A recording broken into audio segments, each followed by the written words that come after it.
చిగురు సమస్యలు వచ్చే ముందు చిగురుని కాపాడుకోవడం ఎలా? అంటే చాలా వరకు మనకు చిగురు సమస్యలు వచ్చిన వెంటనే ట్రీట్మెంట్ అనేది ఫ్లాప్ సర్జరీ అనేది మనం చాలా బాగా వింటూ ఉంటాం.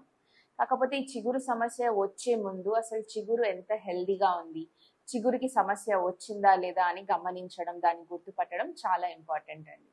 ఈ మధ్య కాలంలో చాలా మంది బ్లీడ్ అవ్వడం, అంటే చిగురులోంచి రక్తం రావడం అనేది నార్మల్ అనేసి, కొంచెం బ్యాడ్ బ్రెత్ అంటారు, హాలిటోసిస్ అంటారు, అంటే కొంచెం ఫౌల్ స్మెల్లింగ్ రావడం కూడా కొంచెం నార్మల్, వాటర్తో ఒకసారి గారగలు చేస్తే సరిపోతుంది అని చెప్పి గార అనేది నార్మల్ ఈ మధ్య కాలంలో పట్టడం, ఇయర్లీ ఒకసారి 2 years ఒకసారి క్లీన్ చేయించుకుంటే పర్లేదు సరిపోతుంది అని చాలా మంది అపోహలో ఉన్నారండి.